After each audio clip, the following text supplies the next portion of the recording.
What is up, Packers fans? Happy Friday. Welcome into an all-new episode of the Pack-A-Day Podcast. I'm your host, Andy Herman. You can follow me on Twitter at Andy Herman NFL. You can find the podcast at Pack-A-Day Podcast. As always, thank you so incredibly much for being here. Today, we've got the big news that Aaron Rodgers is, of course, going to be a Pittsburgh Steeler. He's not retiring. He's not going to some random team. He is, in fact, going to where we expected him to go all along. You could kind of predict this based on all the puzzle pieces, basically, with the Steelers not really doing anything else at quarterback, with the NFL putting Steelers Jets week 1, Steelers Packers in prime time. It just always felt like it was funneling to this particular decision. We're going to go and break it all down and what it means for the Packers, specifically as they have a game coming up, what it means for the NFL, what it means for Aaron Rodgers, all of it encompassing today.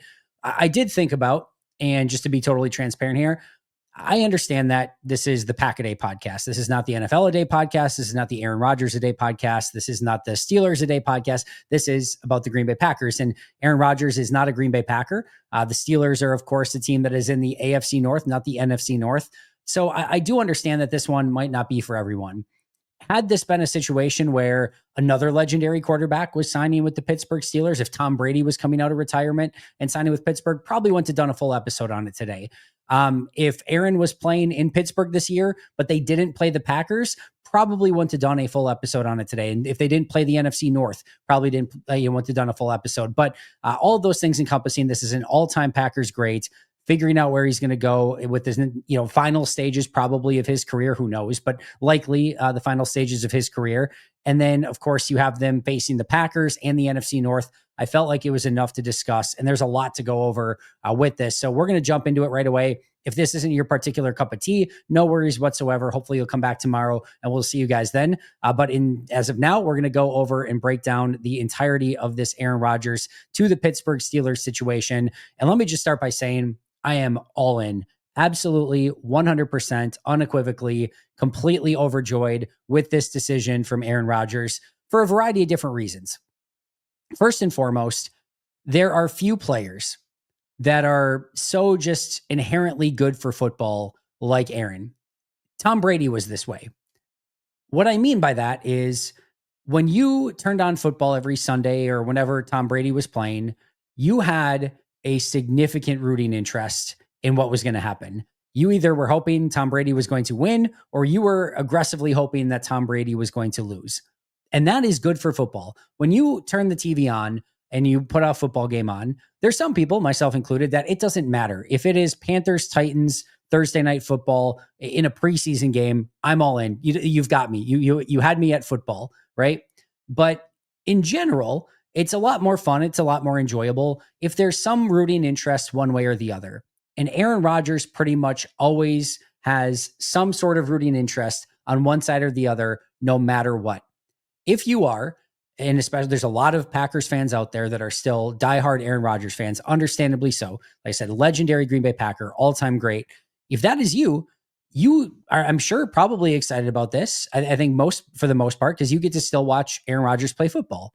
I know there's some people that fall into the category of huge Aaron Rodgers fans that it's still difficult to see him in anything other than green and gold. So maybe this isn't also your cup of tea. But for the most part, if you're an Aaron Rodgers fan, you're probably pretty excited that he's still playing and excited to cheer him on, especially on an AFC team that doesn't have a ton of bearing on the Packers. And besides that one game where he is playing against the Packers, you actually get to see him and cheer him on when he takes on the Vikings, the Lions, and the Bears. So there's a fun aspect of that as well.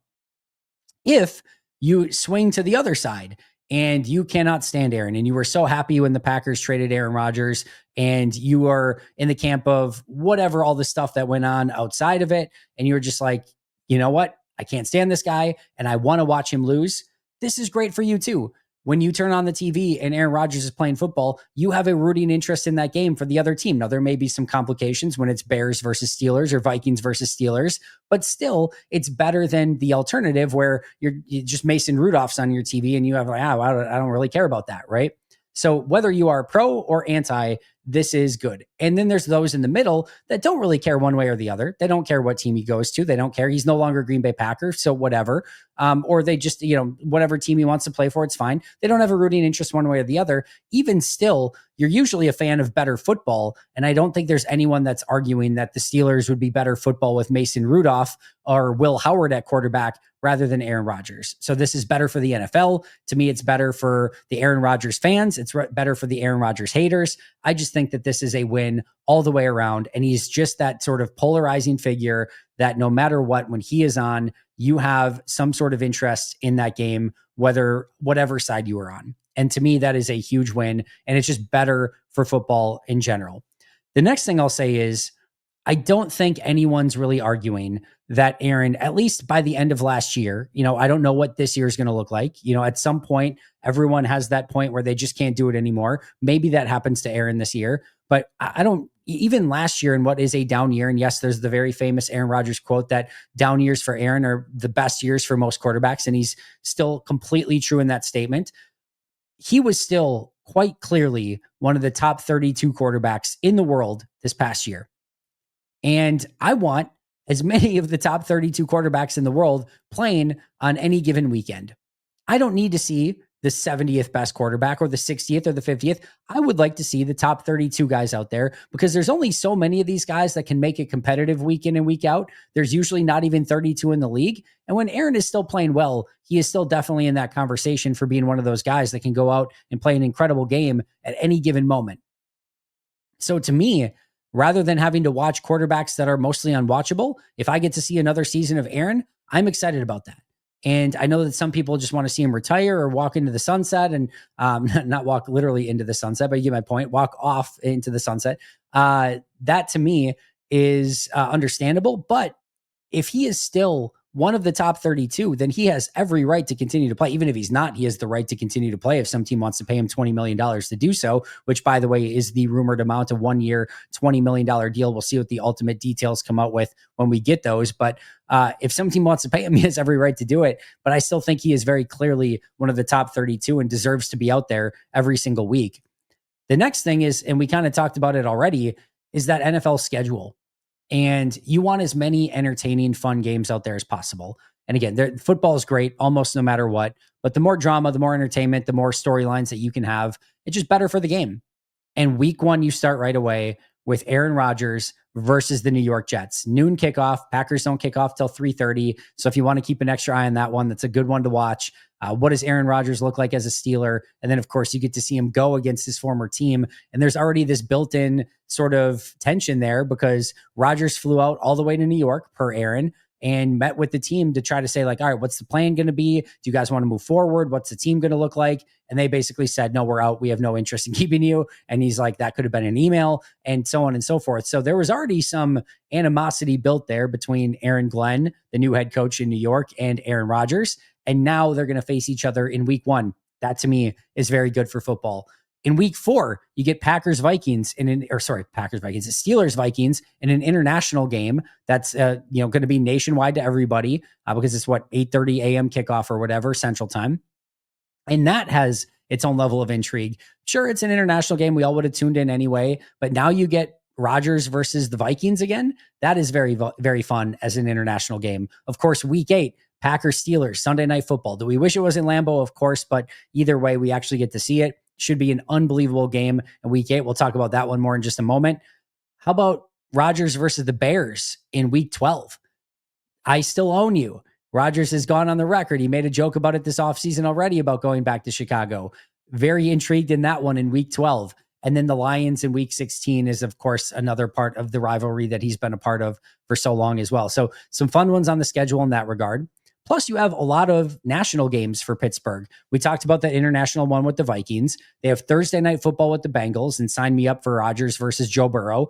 You've got Sunday Night Football with the Packers, Sunday Night Football with the Chargers, and Rodgers versus Herbert. And then you've got a Monday Night Football game later in the season with the Dolphins as well. So again, if we're going to have to sit through a bunch of national Steelers games, again, I would much rather have Aaron out there than, again, Mason Rudolph, Will Howard, or for that matter, even Kirk Cousins or anyone else that they were going to be able to find at this point in the season. And then, of course, the big thing is that week 8 game, Packers versus Steelers. From a Packers point of view, which is clearly where we're coming at this, it certainly makes that game tougher. Not only does it make it tougher, it makes it much more of a big fight feel. Sunday Night Football. It is a game that is going to have everyone's attention. It will be Rodgers versus the Packers, Rodgers versus Love, Rodgers versus LaFleur. It's going to feel that way, and it's going to feel pretty epic.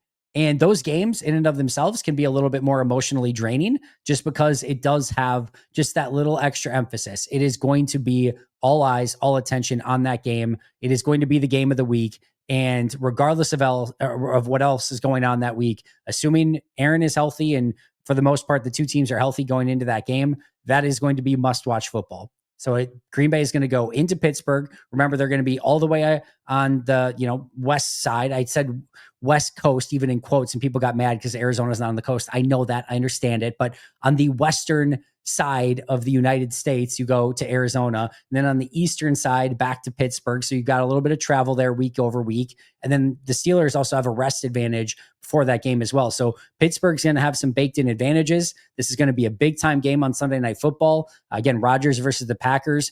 And it's going to feel that way. So it adds a little bit of intensity in the middle of the season. And again, it does definitely make that game a little bit more complicated with Rodgers at quarterback than if it would have been Mason Rudolph or Will Howard or, probably anyone else that they could have acquired at this point in the season.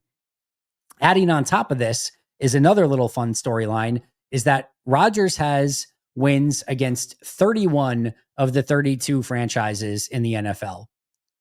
You don't need me to tell you which is the one that he doesn't have a win against. And this is his opportunity, probably his only opportunity to get a win against the Packers and complete the Infinity Gauntlet or whatever it is that you want to call it, the NFL Gauntlet of defeating all 32 NFL teams. I don't know if it matters to him. I don't know that that is even going to be on the first 100 lines of his legacy that he beat all 32 NFL teams. My guess is that he A, just wants to win the game, B, wants to beat the Packers, and then C, if he gets wind that, hey, this is it, you're probably your own opportunity to win against all 32 teams. Those are just things that Aaron usually likes, right? So it wouldn't stun me if that gave him a little bit extra motivation.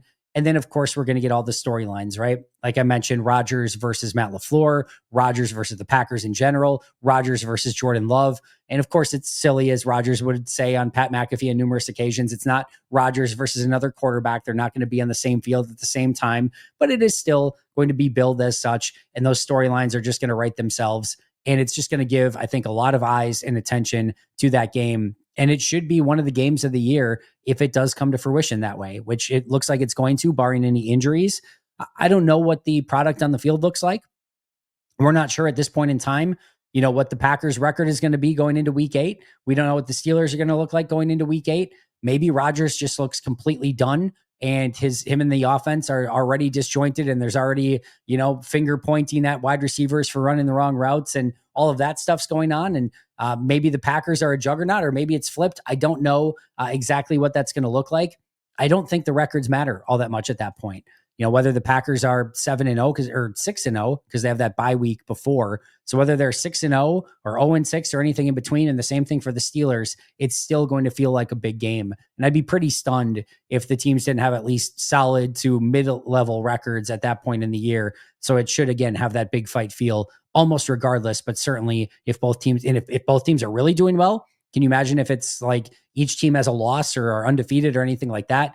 Man, just either way, no matter what, going to feel like a big game, but it even has the ability to get to a higher level if both teams are cooking at that point in the season.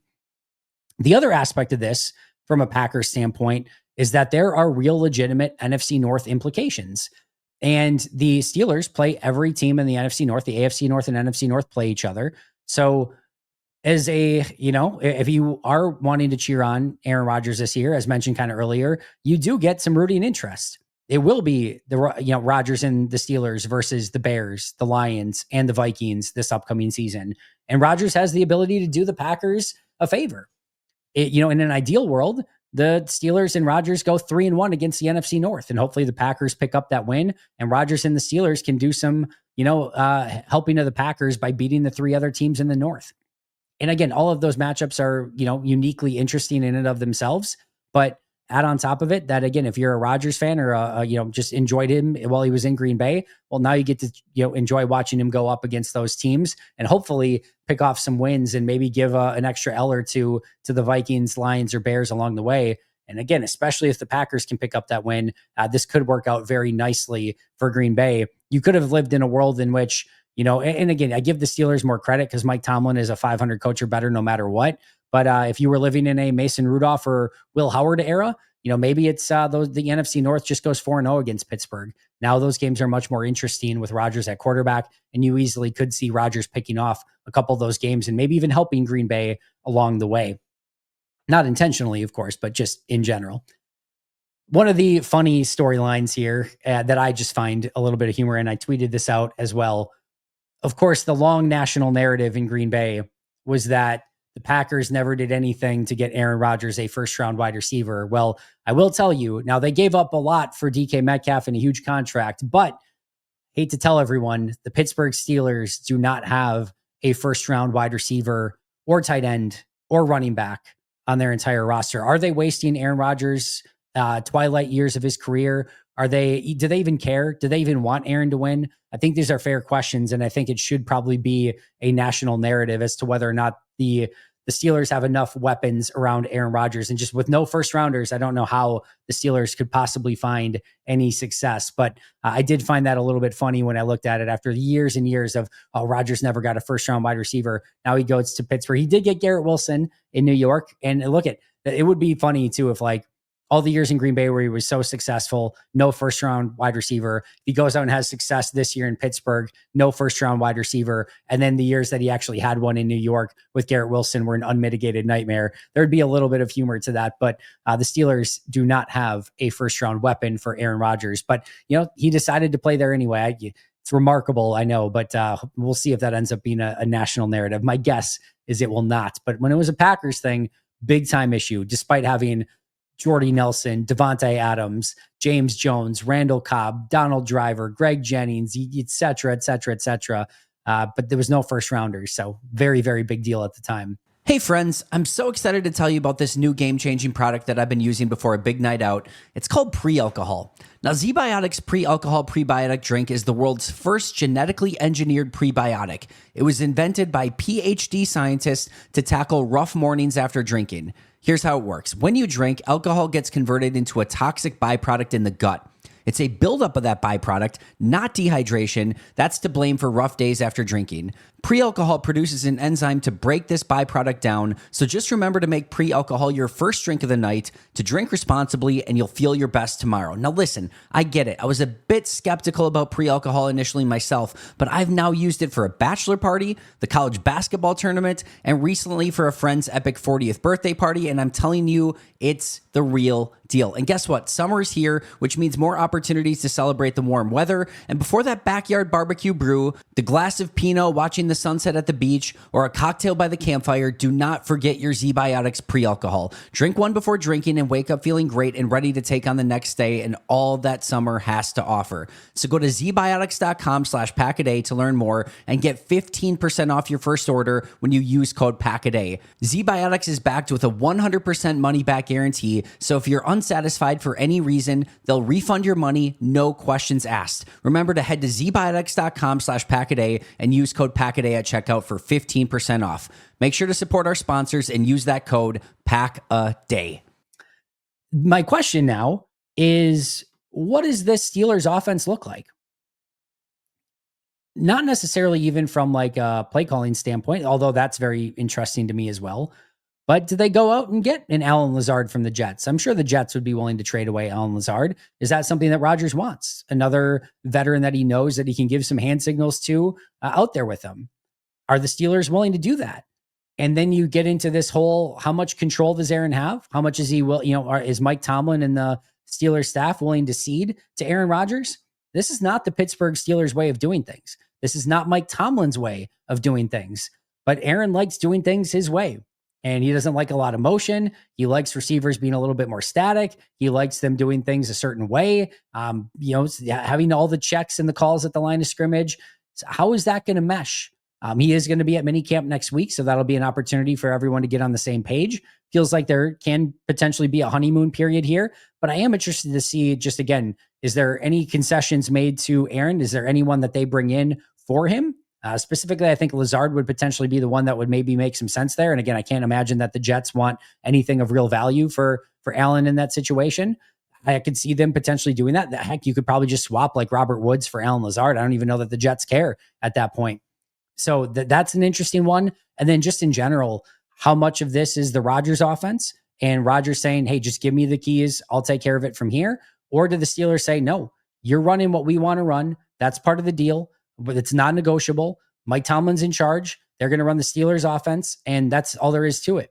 And then is there butting heads in regard to that as well? So that piece of it is very intriguing to me. And it'll be interesting if there's butting heads. You have very two strong-willed people in Aaron and Mike Tomlin. They have a ton of respect for each other. And I think that works, but there could be fireworks down the road. And just, again, very interested to see how all of that plays out. As far as the Steelers roster as is, you're looking at Aaron Rodgers at quarterback, Jalen Warren and rookie Caleb Johnson at running back, DK Metcalf, Kelvin Austin, Robert Woods, and Roman Wilson at wide receiver. Again, you could see maybe Rodgers wanting, maybe someone like Allen Lazard that just knows what he likes to do a little bit better. Pat Freiermuth and Darnell Washington at tight end, Broderick Jones, Isaac Suamalu, Zach Frazier, Mason McCormick, and Troy Fatanu at offensive line. And then they have a really, really good defense that should set up that Steelers offense for success. This is why we do the Packers 365 days a year, not other teams, but should set up the Steelers for success. In Cam Hayward, you've got Derek Harmon, the rookie out of Oregon that they picked up in the first round, Keanu Benton out of Wisconsin, who's a heck of a talent along the defensive line, TJ Watt, and Alex Highsmith at edge rusher, along with Nick Herbig. Nate's the offensive guard. Nick Herbig, the edge rusher, who was that designated pass rush specialist. And they drafted Jack Sawyer as an edge rusher out of Ohio State as well.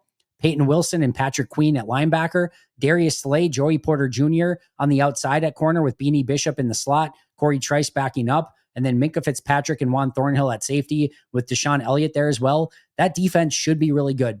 If they can stay healthy. Watts had some issues, Fitzpatrick's had some issues, and they do need to stay healthy, even Highsmith, Hayward, etc. But if they can stay healthy, it should be a very good defense and one that doesn't have to rely on Aaron on the offense, putting up 30 points per game. We use the word game manager usually in a derogatory way. I don't think it is anymore. If Aaron can kind of be the game manager, let DK and Kelvin Austin do a little bit of the heavy lifting, let them run the ball, with Jalen Warren and Caleb Johnson, the rookie, there's an opportunity here to be successful. Whether or not that works or not, and whether or not this philosophy of bringing in Rodgers and his side of things with everything that's going on in Pittsburgh already, I don't know. It could be perfect. It could be a nightmare. It could be a train wreck. But again, I think that's what makes it so intriguing and so exciting just to see how does this play out. You're not going to want to take your eyes off of it. Even if it's a train wreck, you're still looking at it and be like, ooh, that is one ugly train wreck. And if it works out great, then you're looking like, wow, this is a team that's really competing. And that's a story in and of itself. So you get a story almost no matter what, and something, again, that's worth watching almost no matter what. I do wonder how this plays into a TJ Watt extension. TJ Watt and the Steelers are working on a contract situation that they, Watt wants something a little bit more concrete. He's set to be a free agent next year. We'll see how that kind of plays out. And then, if there is any sort of bright side for, a Packers viewpoint, there was a little flirting between the Vikings and Aaron Rodgers. The Vikings confirmed it. They said, yeah, we talked to him. How could we not? Like, they're basically saying, like, listen, when you have a legend like Aaron Rodgers and he's, wants to talk to you about stuff, like, you pick up the phone and you talk about stuff. And it felt, quite frankly, pretty clear. And we don't know this. It's not reported. It's not for sure, but it kind of felt this way, that Rodgers probably wanted to be a Viking. And I don't think that this was in a Brett Favre sort of way where I think Favre wanted to be a Viking to kind of stick it to the Packers. I could be wrong. I could easily be wrong here. I don't feel like that was the case for Aaron. And maybe it was like a side bonus or whatever. And maybe that was a nice little piece on top of it, the cherry on top or whatever. But I just think it made a lot of sense for playing with Kevin O'Connell in that offense that's so quarterback friendly, getting two big time wide receivers in Jefferson and Addison. I'm sure playing with Aaron Jones at running back was a nice bonus as well. Really good offensive line. Again, Hawkinson at tight end, a really good defense with Brian Flores leading the way. He probably looked at Minnesota and said, if I'm QB there, legitimately have a chance at a Super Bowl. With Pittsburgh, he probably knows that there's some things that would need to go right in order for that to happen. Whereas in Minnesota, he's probably thinking, man, if Sam Darnold can almost get him there, man, imagine what I can do. I'm not saying that that's going to be the case, but I think he's probably thinking that. So I'm sure there was a piece of him that really wanted to be in Minnesota, probably for that primary reason. And for me, just when I was looking at it, I think Minnesota made the right move and going with McCarthy and putting that off. But there was always just this little inkling of like, does Rodgers string this out through like almost middle or end of training camp? And if McCarthy struggles in preseason or just doesn't look the part as they're kind of going through everything, and they are all of a sudden getting a little bit panicked of like, all right, maybe he's not ready, would they have pulled the trigger on Aaron? I think the answer is probably yes. If McCarthy just did not look anywhere near ready, I think there could have been a situation where that took place. Now, maybe they wouldn't have done that to McCarthy and let him go through everything and just see and like get him in games and maybe not break his confidence. Probably the right way to go about it. But for the Vikings, like they were right there a season ago. And if McCarthy just clearly was not ready and felt like he needed a year or two yet, it wouldn't have stunned me if they would have made that phone call and said, hey, Aaron, we know you were interested. Are you still interested? Because we might need to do something here. So if you're a Packer fan that really did not want to see Aaron in Minnesota, which I would have definitely been in that camp. I wanted Aaron to come back and not as a Minnesota Viking. That would have been a bridge too far. But that piece of it seems entirely off the table. Not 1,000,000% off the table. There is always a world in which the Steelers are not competitive at the trade, by the trade deadline, and a team that has an injured quarterback, if McCarthy would have another knee injury or something like that, where there could be a trade. It's really, really unlikely to cross that line though, because if the Steelers are really bad and Rodgers is up for trade, it's probably because Rodgers has not been playing very well. And I'm not sure that there's actually going to be any team that's interested in making that move midway through the season. So I think it's very slim and unlikely, but for now, it does seem like we've avoided any sort of Rodgers to Minnesota catastrophic situation. And I, for one, am very glad about that. Another sort of side quest here that's of note is that Mike Tomlin has gone 18 consecutive years without a losing season. It's a very tough division. You've got the Bengals in the division, you've got the Ravens in the division, and you have the Browns. That's a bonus, but two very tough teams at the top of the division. And the side quest here is like, if this would be the year where Tomlin does not reach 19 consecutive years, it's probably not a great look at Aaron that he just went out and got, the entire New York Jets front office and coaching staff, not directly, but you get my point. Like it didn't work out to the point where everyone got fired in New York. And now Mike Tomlin, for the very first time in 19 years, does not get a winning season. That's gonna leave an old mark on the old resume, and it's not going to be a good one. So that's a little bit of a side quest there. And then if Mike Tomlin is just basically a guaranteed, non-losing season every single year, what can Aaron do to elevate that and make them into a playoff team? I think that's an interesting aspect of this as well. Meanwhile, these dudes seem like two teams that were made for each other, and the fact that they kind of needed each other. The Steelers have lost 6 consecutive playoff games when they have reached the playoffs, and Rodgers hasn't won a playoff game since that 2020 playoff run when they beat the Rams on, June 16th of 2021. That was per Adam Schefter, who tweeted that out earlier today. So this is a quarterback in Rodgers that has not had the success as of late. This is a team in the Steelers, well, with all the accolades that they have as a franchise, has not been able to win playoff games as of late.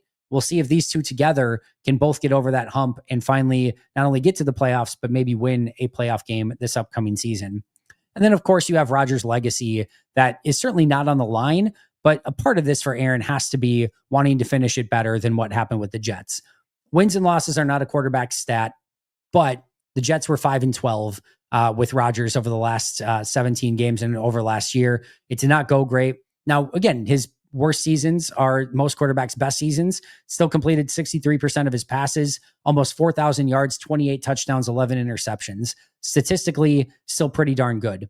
But if you looked at it closer, looked at the analytical numbers, his QBR was 48, his second lowest of his career.